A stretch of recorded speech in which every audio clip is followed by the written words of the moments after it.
Aya bwana msikilizaji, tuko sehemu ya 6 ya simulizi yetu inayokwenda kwa jina la Mrembo Adia. Mimi niendelee kukushukuru sana ambaye wewe unayefuatilia simulizi hii toka tulipoanza mwanzo mpaka sasa hivi tunavyoendelea. Mimi kwa kweli nikupongeze sana, nikupe hongera zako. Na sasa tuko katika sehemu ya 6 na simulizi hii bado sana kwa kweli. Basi bwana, katika sehemu ya 5 msikilizaji wangu, unakumbuka tulishia mahali ambapo tayari sasa wazazi wa Jelan kwa maana ya mzee Aikaeli na Bi Aminia tayari walikuwa wameshafahamu kwamba yule binti, yaani mwanadada Adia ambaye ni mkwe wao sasa, alikuwa tayari ana ujauzito, na huu ujauzito walikuwa wameshaambiwa na daktari kabisa kwamba ule ujauzito wala haukuwa wa mtoto wao kwa maana ya Jelan. Lakini pia vile vile yalikuwepo maongezi ambayo tayari mwanamama ambaye ni mke wa mzee Lubango, yaani mwanamama Daima, mama yake Tunu, alikuwa tayari na yeye ameshagombana na Tunu hadi amemuwasha makofi kutokana na kwamba anamuongelesha ndivyo sivyo wakati anapomwambia ukweli kwamba amezaa na binamu yake, na hivyo kusababisha ndoa ya binamu yake kupata matatizo, yani watu wanakuwa wanagombana vile yani. Sasa nini sasa kinaendelea katika simulizi hii? Hebu karibu sana ungana na mimi katika sehemu hii ya 6. Tuangalie, je, wanaweza kustahimili kweli kukaa na mtu ambaye amepata mimba ambayo sio ya mtoto wao? Au ni nini kinaendelea? Ungana na mimi katika sehemu hii ya 6. Msimuliaji wako si mwingine ni mimi BHB wa Makala Simulizi. Baba Jelan, umeona sasa mambo ambayo niliyokuambia kwamba huyu binti hastahili kukaa katika familia yetu, ni mtu ambaye ana mikosi katika hii dunia, ukakataa. Angalia sasa kinachoendelea. Yani hapo alipo mpaka sasa hivi, kumbe kweli ana ujauzito ambao sio wa kabisa, ujauzito sio wa mtoto wetu Jelan.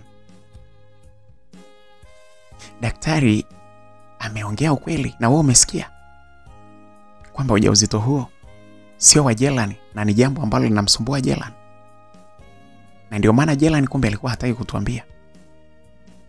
Haya sasa, unaona sasa mambo yako hayo ya kulazimisha mambo, sio yamempenda, sio nini, umeona?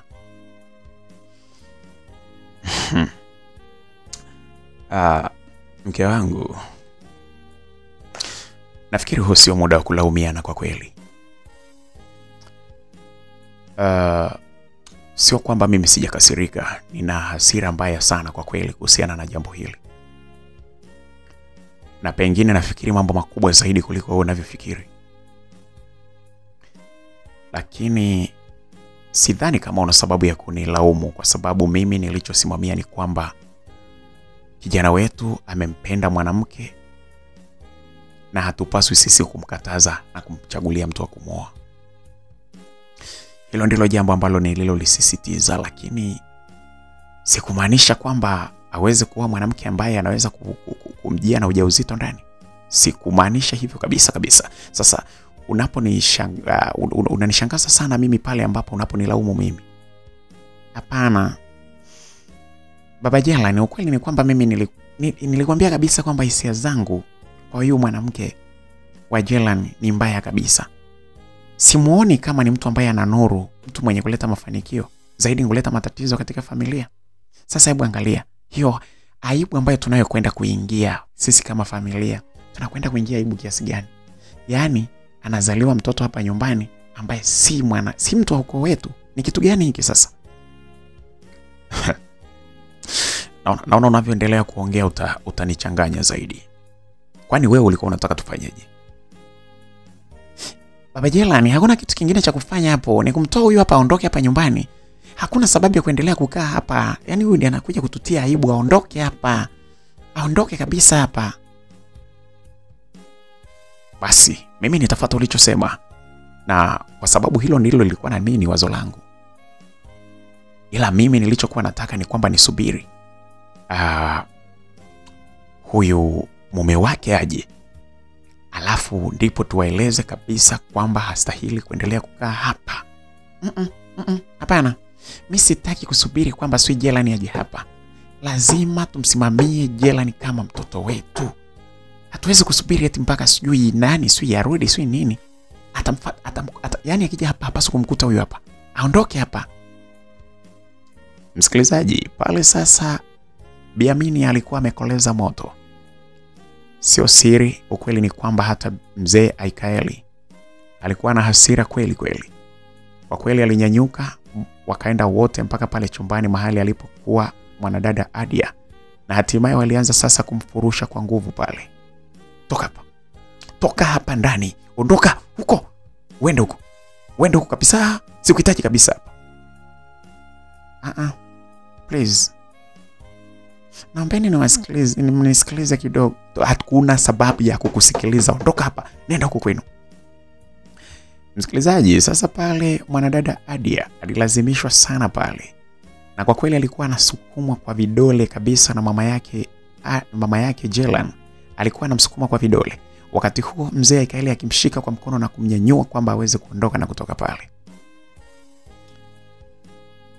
Mwanadada Adia aligoma kabisa kutoka pale. Nyanyuka wende, toka, sio nini? Yaani unajikalisha hapa, umekuja na mamimba yako, alafu unataka umsingizie mtoto wetu. Unafikiri sisi hatuna akili tukusubiri kwenye ujinga kama huu? Toka hapa ndani. Ondoka hapa. Mwanadada Adia aligoma kabisa, akawa amejilegeza sasa kiasi kwamba kama wangehitaji yeye atoke pale, labda wangemkamata alafu wamnyanyue juu. Kwa kweli Bi Amini, mama yake Jelan, alikuwa ameamua kabisa kwamba lazima mshike hata kwa kumburuza, lakini ile mradi atoke katika nyumba ile.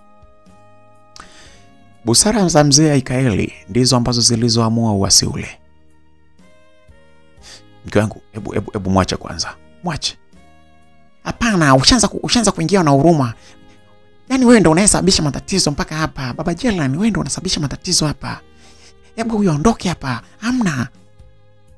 Msikilizaji, mama Jelan alikuwa na hasira ya kweli yani. Alikuwa amewaka vilivyo. Lakini mzee Aikaeli alimwambia hapana. Naomba utulie, usije ukasababisha matatizo mengine hapa. Mke wangu, hebu sikiliza, huyu ni mwanadamu. Na unavyomburuza hivi kumlazimisha kutoka, anaweza akapata matatizo makubwa. Mtu mwenyewe ni mjamzito. Anaweza akapata matatizo makubwa. Haya, akifa hapa kwa mfano tutasemaje? Tutaenda kuishia jela. Sasa kuna sababu gani ya kutumia nguvu na wakati mio wake anakuja hapa na tunamweleza mfukuze huyo aondoke hapa? Lazima kijana wetu tukisimama atatusikiliza. Hakuna sababu ya kutumia nguvu hapa. Akifa hapa hili ni tatizo jingine. La kweli. Mume wangu hapo umeongea. Yaani bora hata lingetoka likafia huko, sio humu ndani. Litatuletea matatizo, na hili lilivyo linaonyesha kabisa lina mikosi. Hebu lala huko, ujifie huko mwenyewe, usio katuletea matatizo hapa. Bi Amini alimzabua kofi la kichwani mwanadada Adia na kumsukumiza kwamba arudi kulala huko. Walitoka sasa pale ndani na kwenda sasa sebuleni kukaa. Walikuwa kazi yao pale ni kulaumiana tu.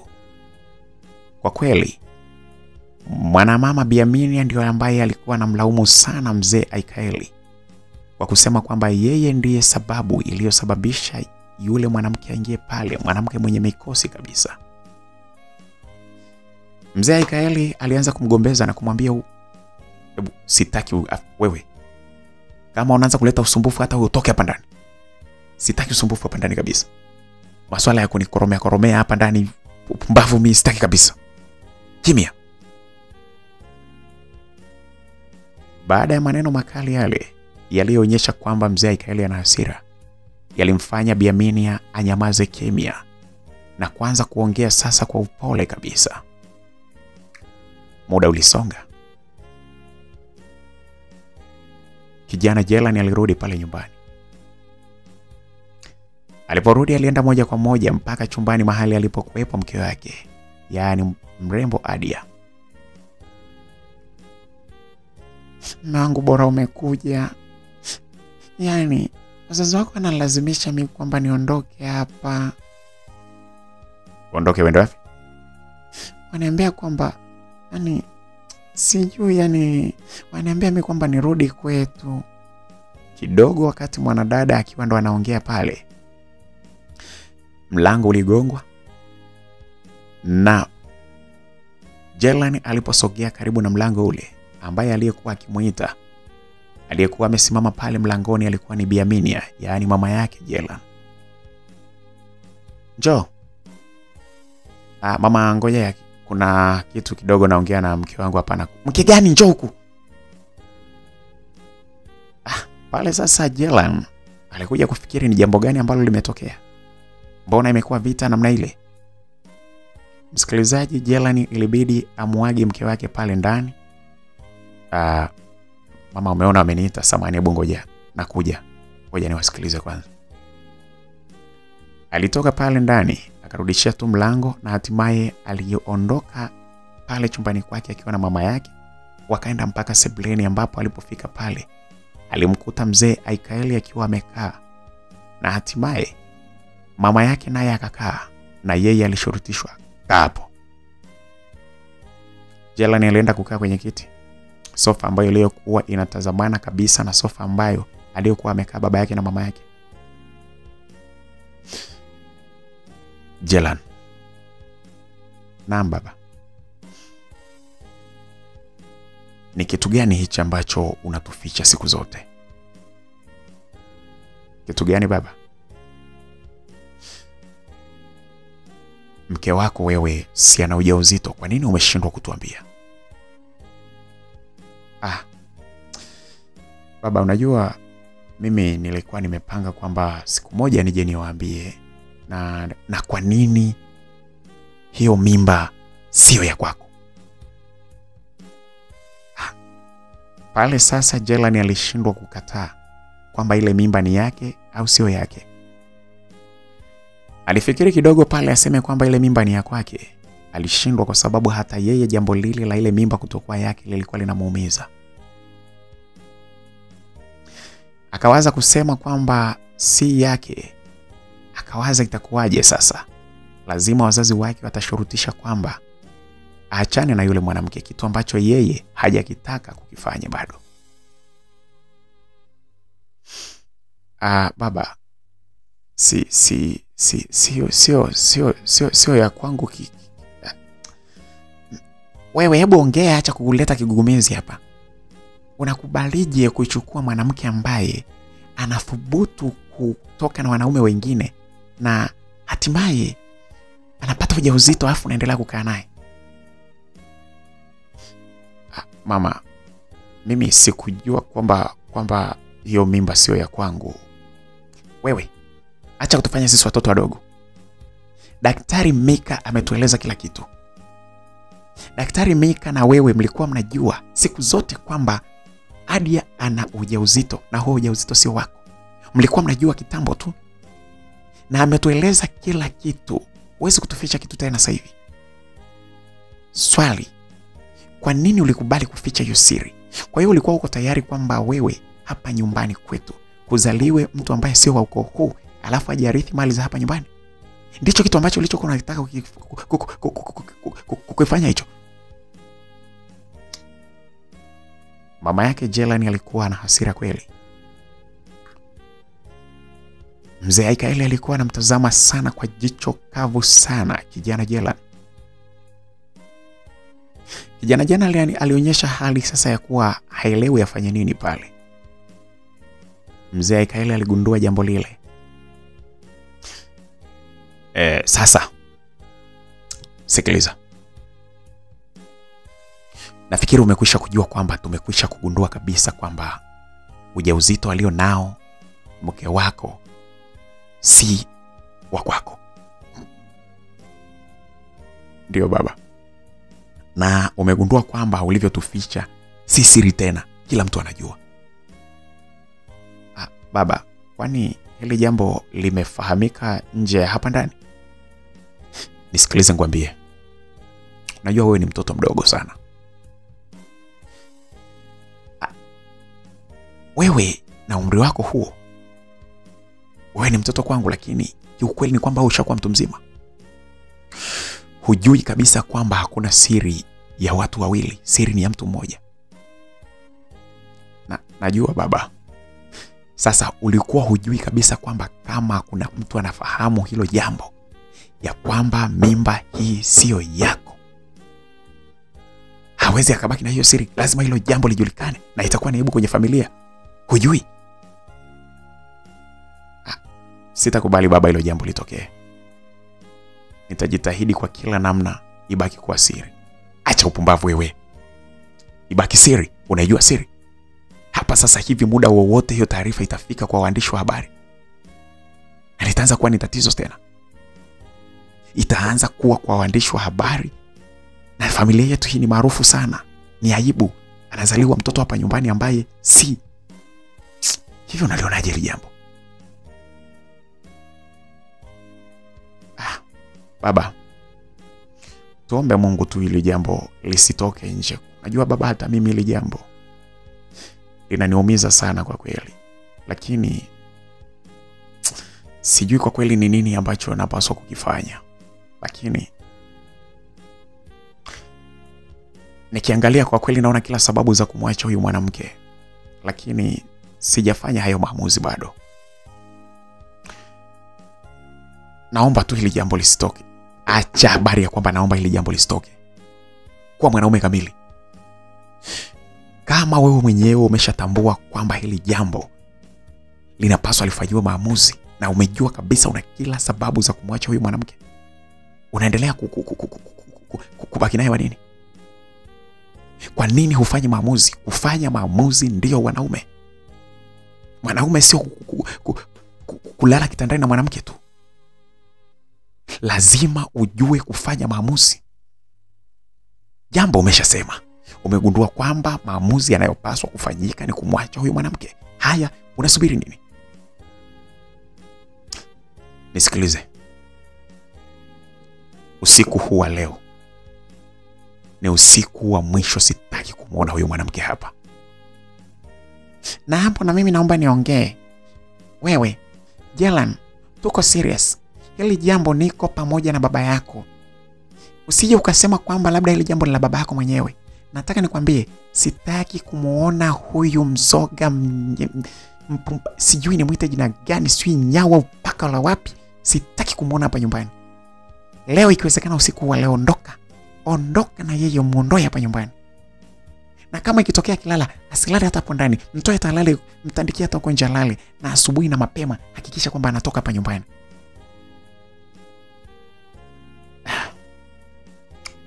Baba na mama,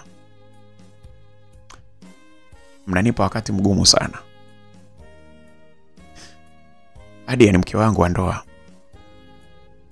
Sistahili kumwacha kwa staili hivyo mnavyosema. Na hili jambo nimeshaeleza, hata mimi linaniumiza. Lakini sistahili kumfukuza kwa shuruti mnavyoniambia mimi. Muda utakapofika nitampa talaka yake na ataondoka. Sitaki kumtoa kama mtu ambaye ni mwizi humu ndani. Muda utakapofika nitamwandikia talaka vizuri na yeye ataondoka kwa amani, lakini sitegemei kwamba iwe ghafla hivi. Unasubiri nini? Unasubiri nini? Yaani akae hapa, aendelee kula vyakula hapa ndani, alale humu ndani, kila kitu afanye, akiwa na mimba ya aliyoitoa kwa mahawara zake huko, ambayo sio mtoto wetu. Amri moja. Jelan, huyo mwanamke kesho nisimuone hapa nyumbani. Toka hapa, toka hapa. Nenda kwa chumbani, utajua mnafanya nini. Kesho nisimuone hapa nyumbani. Msikilizaji, Jelan alinyanyuka pale na kwenda moja kwa moja mpaka chumbani kwake. Mama Jelan pamoja na baba yake Jelani waliendelea na shughuli zao pale sebuleni. Lakini Jelani alipofika kule chumbani alikuwa na mawazo sana. Please, mume wangu, mbona uko hivyo? Mimi ndo napaswa niwe na mawazo, wazazi wako wananifukuza hapa nyumbani. Unajua kwa nini wanakufukuza? Mimi ninajua kabisa kwamba wameshaambiwa na Dr. Mika kwamba mimi nina ujauzito na ujauzito sio wa kwako. Hiyo ndio sababu ambayo mama ameniambia na baba. Wazazi wako wameniambia kwamba mimi napaswa niondoke hapa nyumbani nisijaze choo. Wewe umefikirije? Mimi nimeona wananionea kwa sababu hata wewe una mtoto wako nje ambaye ni Baraka. Hapo ishi hapo. Kama wewe unaona kwamba utamtumia huyu mtoto ili kuweza kunibananisha mimi ili uweze kukaa hapa ndani, huo ni uongo. Sikufukuzi kwa sababu ya wazazi wangu walivyosema, lakini mimi ninachokuambia ni kwamba lazima wewe nikuache, uondoke ukakae kwenu. Siwezi kukaa na mtu malaya hapa ndani. No, mume wangu, ngoja nikwambie kitu. Siko tayari kabisa kuachwa na wewe. Na nikwambie tu ukweli, siachiki kwa kweli. Sitakubali kukuacha wewe. Mimi niko na wewe hapa mwanzo mwisho. Hivi una akili sawa wewe? Hivi wewe ndo umenioa au mimi ndo nimekuoa? Wewe ndo umenioa. Kwa hiyo na mimi hapa ninapokuwa ninasema sihitaji kuendelea kukaa na wewe, nahitaji nikuache, kuna mtu anaweza kanipangia? Hakuna. Ila kwa mimi nikwambie tu siko tayari kuachika. Bado niko na wewe. Msikilizaji, unajua bwana, mwanadada Adia alikuwa anajua kwamba pengine Jelani alikuwa anatania tu, kutokana na kwamba huwa ashamtishia mara nyingi tu kwamba anampa talaka na hampi. Sasa nisikilize nikwambie. Najua wewe unahisi kwamba mimi ninahitaji kuendelea kukaa na wewe. Ninachokihitaji tu ni jambo moja, ni kufukuze kwa kukupa talaka ya heshima uondoke. Sihitaji kukufukuza kama wazazi ambao wanavyosema nikutoe nje. Nikufukuzie nje sitaki. Lakini wewe lazima nikuondoe, uondoke hapa nyumbani.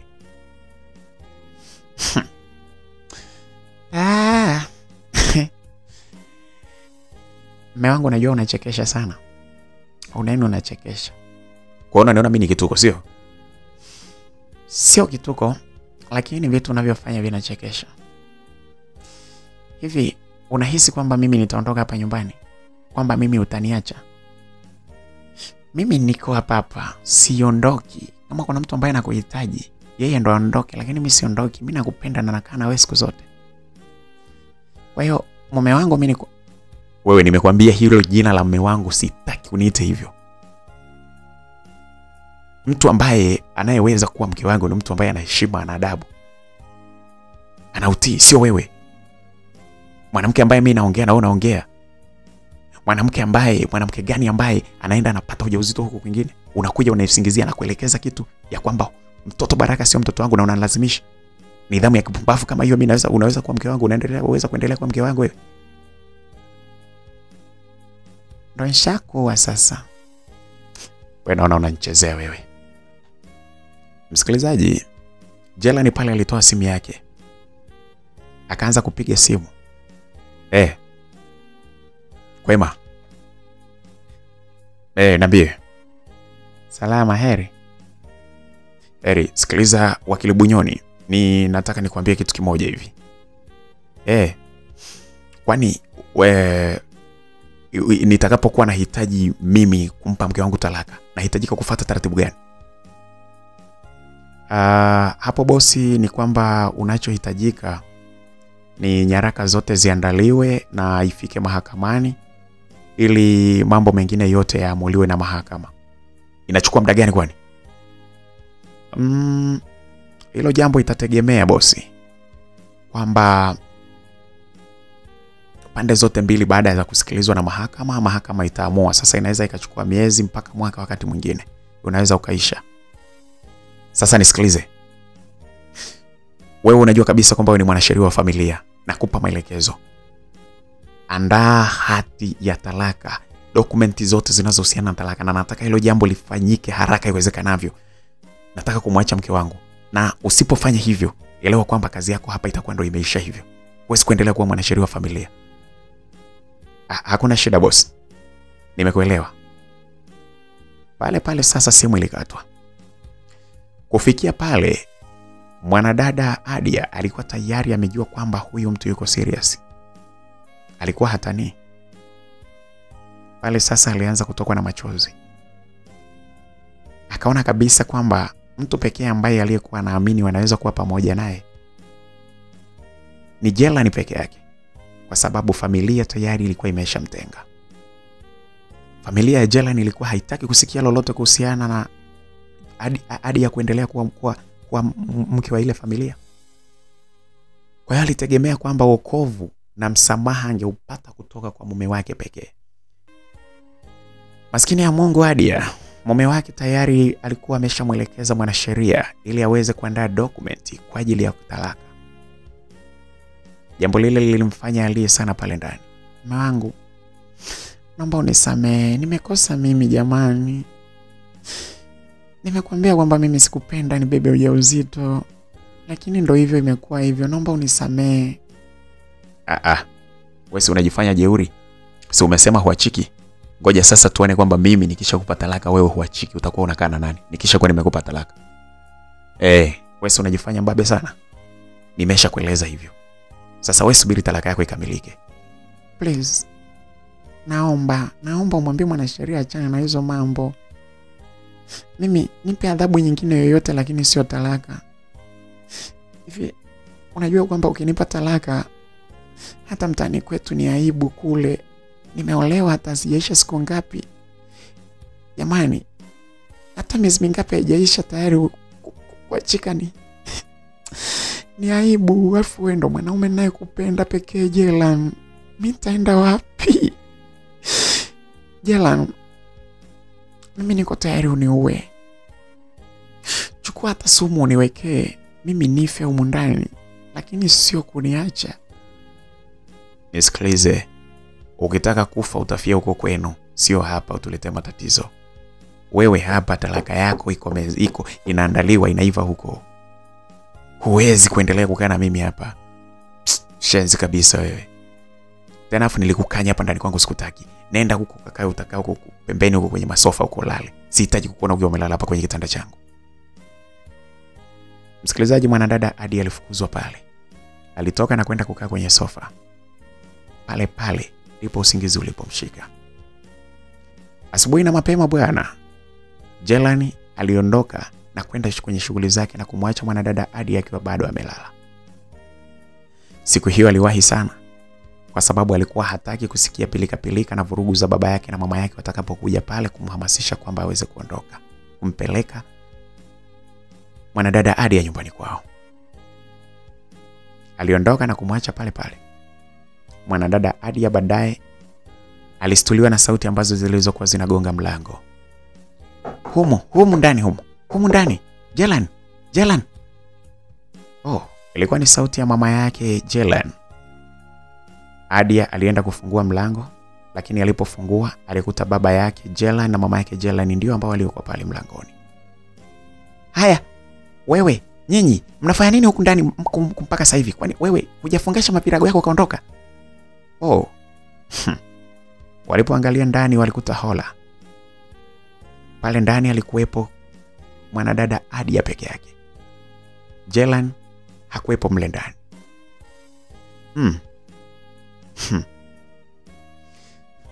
Basi bwana, hawakuweza kuvumilia kwa kweli. Walimshika kwa nguvu, wakamkusanyia nguo zake, wakamtoa kwa nguvu pale ndani akiwa hata hajala. Mwanadada Adia alitolewa nje ya geti mkuku na kuambiwa asije akarudi pale ndani tena. Mwanadada Adia bwana aliondoka na kupanda gari na kurudi nyumbani kwao. Msikilizaji, wakati huo bado kijana Jelan alikuwa bado yuko kazini. Msikilizaji, kwa upande wa kule Mwanza napo sasa Mwanadada Tunu alikuwa amejifungia ndani. Alichukua ile simu yake na vitu vyake akaviweka vizuri na hatimaye alitoroka mle ndani ilipofika usiku. Mama yake alipokuja kuangalia chumbani hakumkuta. Alihangaika kumtafuta sana. Alihangaika sana kumtafuta Tunu lakini hakumpata. Alijaribu kumpigia simu zake hazikupatikana. Alikuwa ameshaondoka pale nyumbani.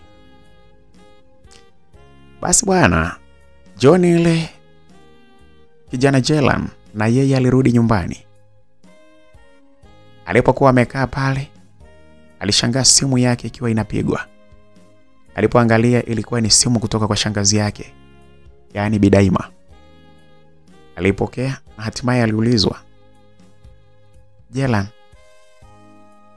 vipi, una mawasiliano na Tunu?" "Hapana auntie." "Kwa nini?" "Tunu ameondoka hapa nyumbani, tumepishana, alafu kwenye kupishana kauli naona ameondoka akiwa amenuna. Nilikuwa najua yuko ndani lakini simuoni mpaka sasa hivi." "Na Baraka yuko wapi?" "Ameondoka na mtoto wake." Sasa shangazi, hilo jambo nafikiri haina haja ya wewe kukusumbua. Haliwezi likakusumbua hilo jambo kwa sababu Tunu ni mtu mzima. Alafu ni mama. Hawezi kwenda sehemu mbaya ambayo itamletea matatizo. Kuna mahali tu ameenda kupumzika. Kwa hiyo inabidi uwe na amani kabisa. Wewe, sikia nikwambie kitu, Jelan. Mimi naogopa kwa kweli." "Shangazi, nafikiri hamna haja ya kuogopa shangazi." "Basi sawa, lakini akikupigia au ukimpata wewe, naomba usiache kunijulisha." "Aya auntie." Msikilizaji, unajua muda huo simu ilikuwa imepigwa wakati ndo kwanza Jelan alikuwa anaingia pale ndani. Kwa hiyo alikuwa hajajua kabisa kuhusiana na nini kinaendelea pale ndani. Alikuwa hajui kabisa kwamba mke wake hayupo pale ndani. Msikilizaji, hapo sasa ulikuwa ni upande mwingine napo ambapo wazazi wa kijana Cleopadi walikuwa wamekaa kwenye kikao sasa wakiwa wanajadili habari ya 40 ya mtoto wao. Walikuwa wanawaza kuhusu Cleopadi kwamba ni namna gani ambavyo sasa 40 yake itakavyokuwa. Katika kikao kile, wazee wale walikuwa wamekaa. Baba mzazi wa Cleopadi marehemu ambaye ni mzee Charles, walikuwa pale vile vile alikuwa amekaa mzee Timbudo, baba yake mdogo na Cleopadi. Walikuwa wamekaa wazee kama 4 5 hivi pale. Walikuwa hawa ni wazazi wa upande wa Cleopadi marehemu. Wakati wanaendelea kujadili, mzee Timbudo alionekana akiwa mwenye mawazo sana. Charles ambaye ni baba yake Cleopadi alianza kumuuliza, "Oye, mdogo wangu, vipi bwana, mbona unaonyesha kama una mawazo sana ya mbali? Kuna jambo gani ambalo unafikiri lingefaa kufanyika ili 40 ya mtoto wetu ipite salama?" "Oh, I see. Ndugu zangu, mimi niwaambie tu ukweli kwamba mawazo yangu yako mbali sana. Sio kwamba nafikiri habari ya 40. Hapana. Mimi nina mawazo sana kwamba mtoto wetu Cleopadi, ambaye ni mtoto wako na ni mtoto wangu pia, kiukweli atakuwa amedhulumiwa, hakufa kwa mpango wa Mungu." "Oya, vipi bwana, mbona umeenda mbali sana mdogo wangu Timbulo?" "Timbudo, unajua umeenda mbali sana ujue." Hapana kaka. Najua wewe hupendi mambo mengi sana. Lakini sio kwamba nimeenda mbali. Huwa nauona ukiwa ni ukweli kabisa." "Hebu sikiliza bwana. Yaani amedhulumiwaje? Yaani unahisi kwamba kauawa?" Ndio hivyo, hajafa kifo chake cha hiari. Sasa wewe unasemaje kwamba kauawa, na wakati hii taarifa uliona taarifa rasmi kabisa kutoka kwenye jeshi la polisi usalama barabarani, lakini pia uliona taarifa ya daktari kwamba alipata ajali, na ajali ndio sababu ambayo iliyosababisha kwamba Cleopard afariki dunia. Sasa wewe unasemaje kwamba ameuawa? Kaka yangu wewe bwana, wewe bwana, sijui kwa nini hutaki kufikiri mara tatu. Yaani unaposema kwamba ajali nazo hujue kwamba zinatengenezwa. Ajali huwa zinatengenezwa. Inawezekana kabisa kwamba hiyo ajali aliyoipata Cleopard haikupatikana tu kwa sababu ya ajali za kawaida, ilitegwa. Ndio maana amefariki dunia kijana wetu. Naomba uelewe hivyo. Msikilizaji, pale sasa Charles baba yake na Cleopard alizidi kumuuliza, sasa wewe unaposema kwamba ametegewa labda ajali, ni nani anakuwa amemtegea ajali, na anamtegea kwa sababu gani?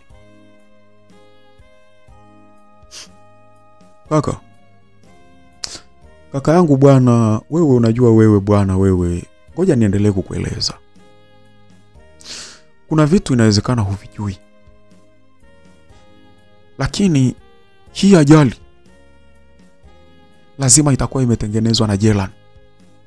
Na kama sio Jelan, basi ni Mzee Lubango. Mzee Lubango mwenyewe huyu ndiye ambaye atakuwa ameitengeneza hii ajali. Bwana wewe, hebu acha mambo yako bwana. Unajua bwana Timbudo, unatuchanganya. Sasa watege hiyo ajali ya nini? Waitege hiyo ajali ya nini? Nisikilize kwambie, kama sio Mzee Lubango, basi ukweli wa dhati ni kwamba aliyefanya hivyo ni Jelan au baba yake Mzee Aikaeli. Hebu sikiliza. Mbona hapana kaka, hebu ngoja kwanza wewe na mimi nimsaidie bwana. Bwana Timbudo. Msikilizaji hapo sasa alikuwa anaongea baba mdogo mwingine ambaye ni kati ya wale ambao waliokuwa pale. Oya, ngoja tukwambie kitu bwana. Unajua nini? Yaani wanawezaje kutega ajali wamuue Cleopard, na wakati wanajua kabisa kwamba Cleopard ameoa kwao? Yaani kwa mfano Mzee Lubango anategaje ajali ya kumuua Cleopard ambaye amemuoa mtoto wake? Au Mzee Aikaeli, unafahamu kabisa kwamba Aikaeli na mama yake Tunu hawa ni ndugu. Sasa Aikaeli anawezaje kutengeneza ajali ikamuue mkwe wake? Hili ni jambo ambalo ukiangalia haliwezekani.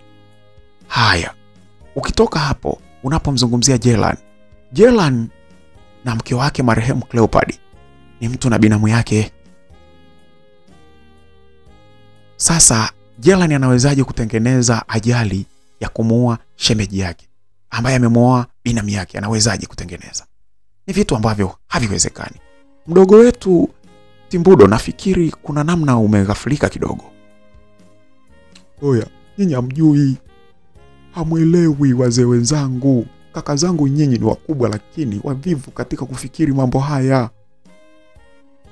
Hivi nyinyi hamjui kwamba Jelan anampenda sana Tunu?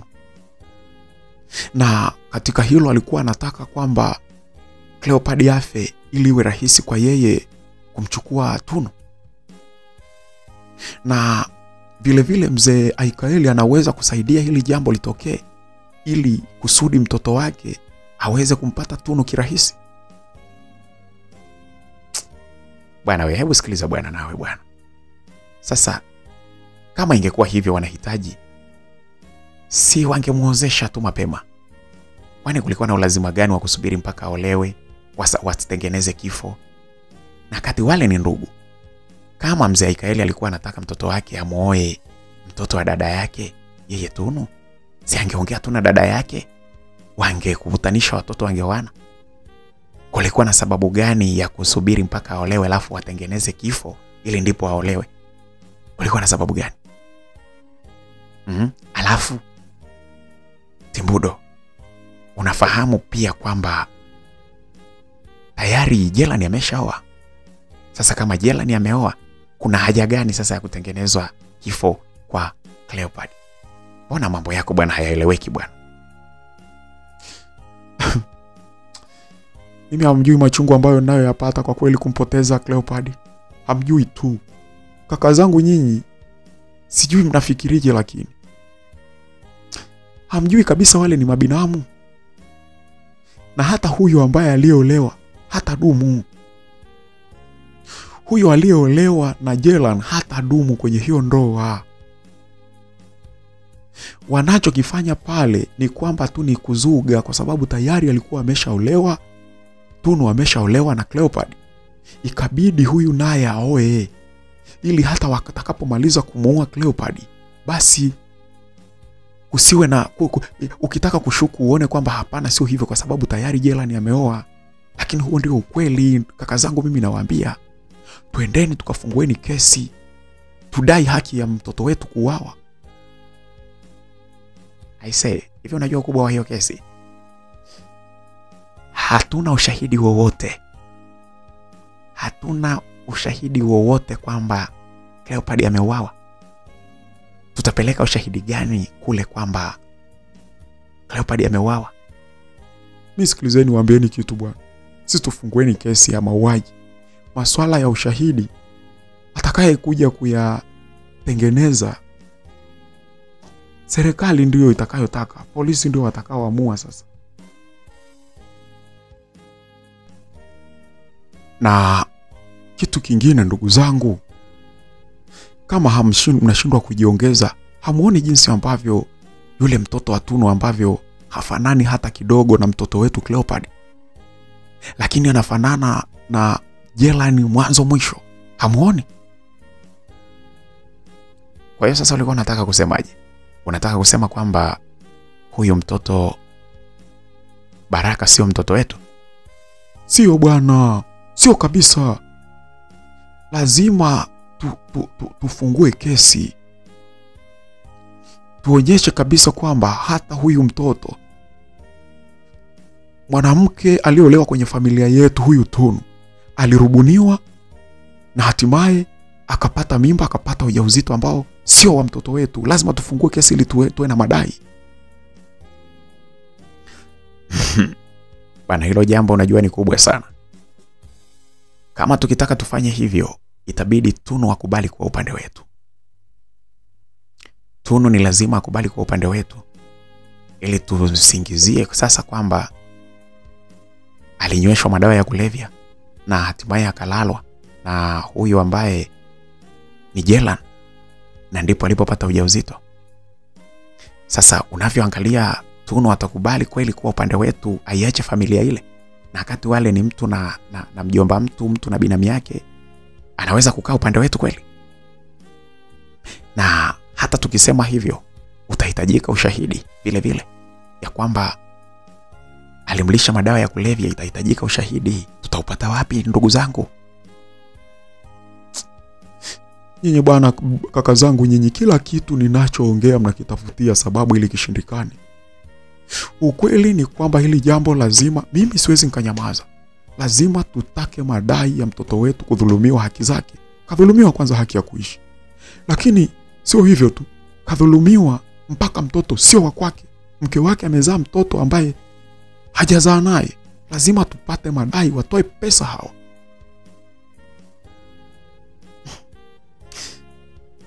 Basi bwana, nafikiri mdogo wangu Timbudo, tumalize kwamba hilo jambo lazima lifuatiliwe. Lakini sasa hivi tuhakikishe tuangalie tunamalizaje hii 40 ya Cleopatra kwanza. Hapo sasa kaka tunaweza tukaendelea. lazima hili jambo liwe kwenye mikakati. Msikilizaji, sasa pale kilichofuata ni kwamba waliendelea kuzungumza wazee wale, wakawa wamekubaliana jinsi ambavyo 40 ya Cleopatra jinsi itakavyokuwa. Pale sasa wakati wakiwa wanaendelea kukubaliana mambo yao, upande mwingine napo sasa kijana Jelan alikuwa sasa na yeye ndipo anagutuka kwamba mke wake hayupo. Aliamua sasa kweli kutoka na kwenda kumuuliza sasa mama yake. Lakini alipofika tu pale sebuleni, kabla hajaenda chumbani, aliwakuta baba yake na mama yake wakiwa wamekaa pale sebuleni. Kabla hata hajataka kuuliza, mama yake alimwahi na maneno, ukatupuuza ukamwacha ndani, si ndivyo? Ukatupuuza ukamwacha kabisa hapo ndani kabisa, ukamwacha hapo ndani alafu ukaondoka. Kwamba vitu vyote tulivyokuwa tunaongea hapa ulikuwa unatuona sisi wajinga, si ndivyo? Mama, kwani mke wangu yuko wapi? Mke wako, sitaki hilo neno unalosema mke wako. Sitaki kabisa hapa ndani. Sitaki kusikia hilo neno mke wako. Mke wako angekubebea mimba ambayo sio ya kwako. Wewe, Jelan, kaa hapo. Unaongeaje na mama yako ukiwa umesimama? Kaa hapo. Jelan sasa pale, kwa sababu bado alikuwa amesimama, alisikiliza sauti ya baba yake na hatimaye akaenda akakaa kwenye kiti. Alikaa kwenye sofa pale pale ambapo alikuwa anatazamana moja kwa moja yeye pamoja na wazazi wake. Baba, mke wangu yuko wapi? Sitaki kusikia hiyo kauli ya mke wangu. Mke, hakuna mke, hakuna mpumbavu kama yule, sio mke yule. Baba, vyovyote mtakavyosema, lakini yule ni mke wangu. Na ni mke wangu halali kabisa. Wewe Jelan, mimi ndio niliyekuzaa. Nataka uelewe ninachoongea. Kuwa na adabu kubwa kabisa. Mke wako tumemfukuza, yuko kwao sasa hivi. Tumemfukuza hapa ndani. Hawezi kuendelea kukaa na sisi hapa. Baba, mmemfukuza mke wangu hapa nyumbani. Tumemfukuza na yuko kwao. Na sitaki kumuona hapa ndani kabisa. Baba, kwa nini mnanikosea hivi? Yaani mke wangu mimi mumfukuze nyinyi aondoke hapa nyumbani. Mnawezaje kufanya kitu kama hicho? Mimi ni mtu mzima, naweza kufanya maamuzi yangu binafsi. Najua ni muda gani nioe, muda gani niache. Kwa nini mnathubutu kumfukuza mke wangu mimi nikiwa sipo? Hivi wewe unaniona mimi? Msikilizaji, Mzee Aikaeli bwana alimtandika kofi la haja kijana Jelan. Ni baada tu ya kusema kwamba eti yeye anaweza kujiamulia chochote. Na wakati tayari pale Mzee Aikaeli alikuwa na hasira sana kwamba tayari Jelan ni kama anatetea mke wake kuwa na mimba ambayo si ya kwake. Jelan pale alishindwa kumfanya kitu chochote baba yake. Alinyanyuka pale na kutoka moja kwa moja. Alifika pale mlangoni, aliwaeleza, baba, siwezi kukubali kumpoteza mke wangu. Mmemfukuza lakini mimi siko tayari. Lazima nimfuate mke wangu. Hivi wewe una akili? Hebu nisije wewe. Baba, mimi nimewaeleza siwezi kukaa bila mke wangu na kwenda kumfuata. Mfanye mnachotaka. Bora mniulie hapa ndani, lakini siwezi kukaa hapa mumfukuze mke wangu ni moe mimi afu mumfukuze nyinyi. Msikilizaji, aliongea pale kwa hasira.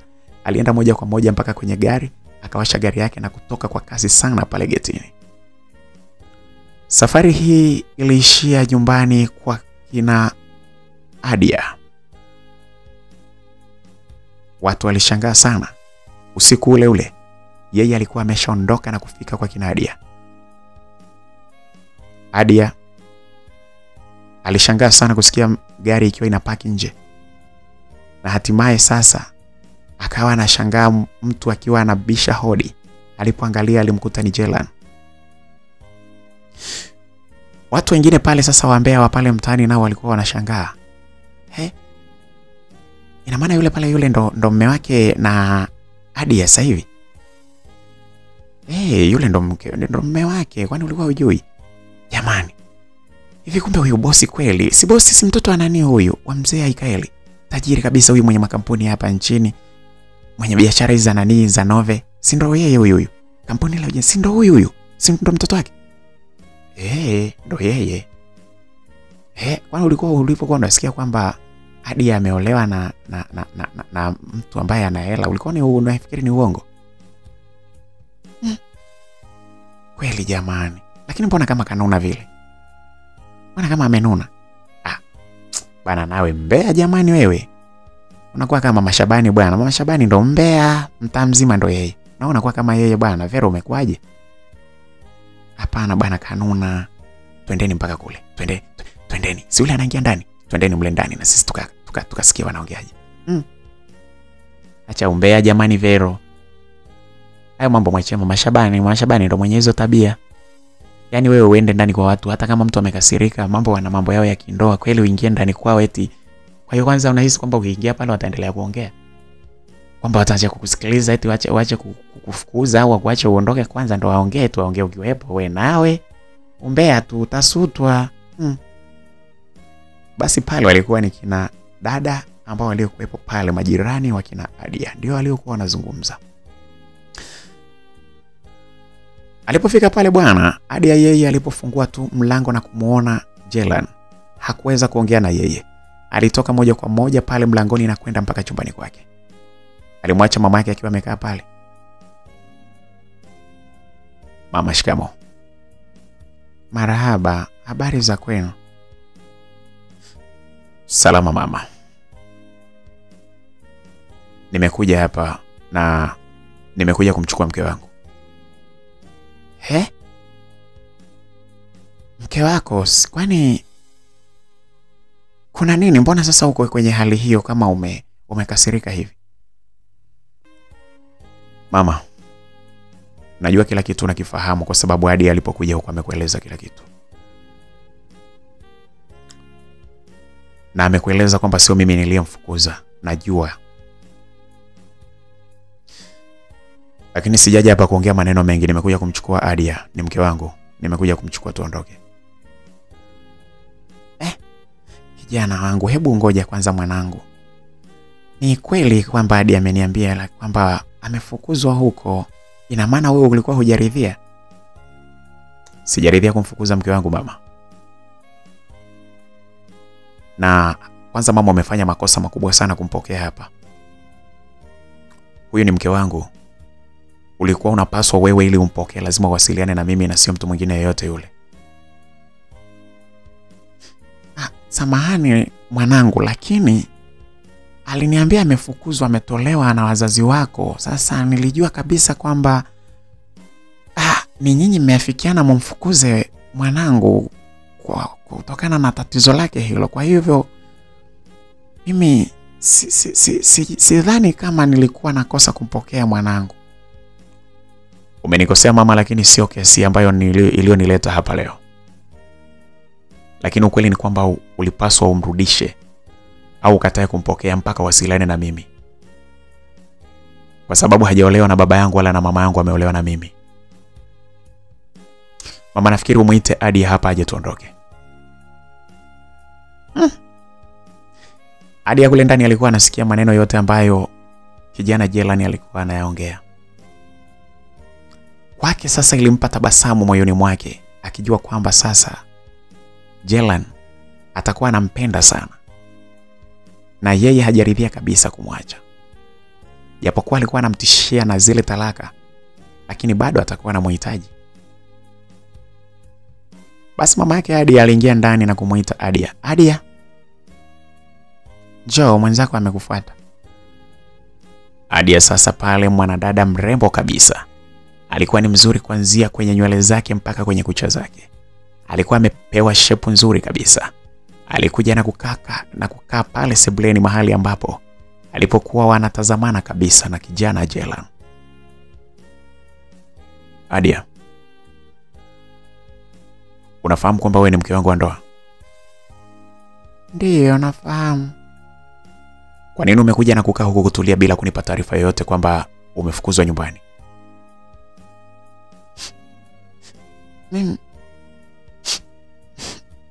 Yaani basi sihitaji jibu lako. Chukua vitu vyako, panda kwenye gari tuondoke. Nimekuja kukuchukua, sihitaji maelezo mengine. Msikilizaji, baada ya kauli ile, Adia alikuwa hana namna nyingine ya kufanya. Alikuwa hakuna kitu kingine anaweza kukifanya zaidi tu ya kuchukua begi lake ambalo alilokuja nalo na kwenda moja kwa moja kuongoza mpaka kwenye gari. Alifungua mlango wa gari na kuingia kuketi. Kijana Jelan alikuwa bado amekaa yeye na mama yake Adia pale ndani. Mama, kilichonileta nimekipata, sasa hivi naondoka. Baba, lakini hamjanielezea vizuri. Lakini mama, hamna tatizo lolote lile. Elewa tu kwamba Adia ni mke wangu na nimekuja hapa kumchukua mke wangu na naondoka naye mimi mume wake. Kwani kuna mtu anaweza kunikataza? Hapana, lakini ninavyoonyesha kuna namna maji yamekorogeka. Hamna maji yaliyokorogeka mama. Bye. Jelan alitoka pale ndani, aliongoza mpaka pale kwenye mlango wa gari, alifungua na kuingia kwenye gari na kuanza kuliwasha gari lake.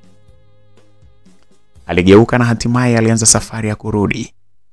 Ilikuwa ni safari ya kurudi nyumbani, kule kule ambapo mwanadada Adia alikuwa amefukuzwa. Hapo sasa ulikuwa ni usiku wa manane. Alifika pale na geti ilifunguliwa, aliingia mpaka ndani. Alipaki gari na hatimaye aliingia moja kwa moja na mke wake na kumpeleka mpaka chumbani. Kaa hapo utulie. Ilikuwa ni kauli ya Jelan akimweleza mwanadada Adia baada ya kufika chumbani. Naomba kuanzia sasa hivi kitu chochote kinachokuhusu wewe niwe mimi ndo nimekwambia. Sihitaji kusikia umetoka, umeenda wapi, si kitu gani. Ninataka nikuone hapa hapa ndani. Nimekwambia kwamba wewe nitakuacha, lakini ni baada ya kukupa talaka sahihi. Sikufukuzi kama mbwa hapa ndani. Kaa hapa hapa.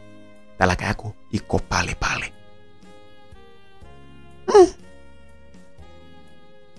Msikilizaji, kwa siku ule baba yake na Jelan pamoja na mama yake hawakujua kilichoendelea. Walikuwa wamekwisha kulala wazee wa watu. Walikuja kumalizia ule usingizi bwana usiku ule, Jelan akiwa amelala pamoja na mkewe. Ilifika asubuhi. Alijiandaa pale ili aweze kwenda kazini. Pale sasa ndipo sasa napo ambapo mzee Aikaeli alipokuja sasa spidi sana. Alikuja akiwa anawahi pale akiwa na mke wake pale mlangoni kabla ya kijana Jelan kutoka. Jelan, njoo hapa. Usiku ulisema unaenda unamfuata huyo mpumbavu wako. Ulipomfuata huko umeongea nini? Baba, hakuna chochote tulichoongea. Kwa hiyo ulienda kumuona alafu karudi? Nilienda kumchukua mke wangu, nimemwacha yuko ndani hapo. Umeenda kumchukua tena umemrudisha hapa nyumbani kwangu? Ndio baba, nimemrudisha mke wangu hapa ndani. Siwezi kukaa peke yangu. Yule ni mke wangu. Msikilizaji, Jelan alichezea kofi lingine bila kutarajia. Mzee Aikaeli ni kama alikuwa amefanya mazoezi ya kupiga makofi vile. Kofi lile ambalo lilienda likatua vizuri shavuni mwa kijana Jelan ilimfanya Jelan sasa ashikilie shavu lake. Baba. Kwa nini unafikia sehemu ya kunipiga kwa sababu ya kumrudisha mke wangu nyumbani? Mimi mbona sijawahi kuingilia mambo yako kwa level hiyo? Nisikilize wewe. Hata pamoja na uzee wangu huu, bado ninakusimamia wewe kwa sababu wewe ni mtoto wangu. Sasa nataka unisikilize. Kama umemleta yuko hapa, kwanza twende. Waliongozana sasa mzee Aikaeli pamoja na mke wake, pamoja akiwa wamemshika mtoto wa mkono, yani mtoto Jelan. Wakaenda naye moja kwa moja mpaka kule chumbani. Pale ndipo ambapo walipomweleza maneno magumu pale. Sikiliza. Kwa sababu umethubutu kumrudisha huyu malaya hapa ndani. Huyu. Nataka nikwambie kwamba amri ni moja. Sihitaji kuwaona wote hapa ndani. Isije nikakuona hapa ndani tena. Sihitaji kukuona hapa kabisa. Sihitaki kukuona hapa ndani. Toka, kwenda kabisa. Sitaki kukuona wewe, sitaki kumuona yeye. Na uwe makini kwa sababu ninakwenda kukufuta kwenye habari za urithi wote wa mali zangu. Siwezi kulea mtu ambaye hapa ukae na mimi, alafu uzaliwe mtoto ambaye sio mtoto wetu kabisa kwenye ukoo wetu, alafu ajarithi mali. Lazima nikuondoe. Ondoka hapa ndani, ondokeni wote, toka. I say, mbona kulikuwa pa moto sasa? Kunazidi kwa moto. Mzee Aikaeli pamoja na mke wake walishika mabegi ya mtoto Adia, mrembo huyu kabisa, mabegi yake na kukusanya na kuyatupa nje, huku akiwa anamchukua kijana Jelen na kumsukuma nje kwa nguvu kwamba aondoke na mke wake ajue anampeleka wapi. Hahitajiki pale nyumbani kabisa kwa sababu hawawezi kufuga malaya. Sasa msikilizaji, mbona kama simulizi inaenda kuwa tamu zaidi? Kijana Jelen anakwenda wapi sasa? Vipi? Anakubali kutoka pale ndani kuondoka na mke wake? Na kama wakitoka wanaenda wapi? Wanakwenda wapi? Vipi sasa kuhusiana na mashaka ya ukoo ambapo walipokuwa wanatokea Cleopadi? Mashaka yao kwamba kijana wao ameuawa. Vipi? Yataleta mashiko baadaye au itakuwaje? Na habari gani kuhusu mwanadada Tunu? Ameelekea wapi? Hayo na mwingine mengi tukutane katika sehemu inayofuata. Sehemu ambayo itakayofuata itakuwa ni sehemu ya 7 msikilizaji. La msingi sana, bonyeza neno ambalo limeandikwa subscribe ili uweze kupata simulizi hii mwanzo hadi mwisho. Mimi nawakubali sana watu wangu. Aisee, watu wangu wa makala simulizi, mimi nawakubali kinoma yani. La msingi sana mimi niwakumbushe tumsiache kucomment hapo chini vitu gani ambavyo mnaviona katika simulizi hizi. Lakini pia niwakumbushe, ili muweze kusikiliza hizi simulizi vizuri, inabidi mnapoliona lile tangazo muliangalie mwanzo mpaka mwisho, kwa sababu lile tangazo bwana, msipoliangalia mpaka mwisho linasababisha simulizi haiwi, yani inakuwa huku mbele inakuwa na mikwaruzo hivi. Kwa hivyo ili uweze kusikiliza vizuri simulizi vizuri, basi nayo matangazo yanapokuja usiaruke, yaache tu ya play, yanaisha, yakimalizika pale basi unaendelea kusikiliza simulizi yako. Basi tukutane katika sehemu ya 7 bwana. Mimi nipo kwa ajili yenu. Bye bye. Tukutane sehemu ya 7.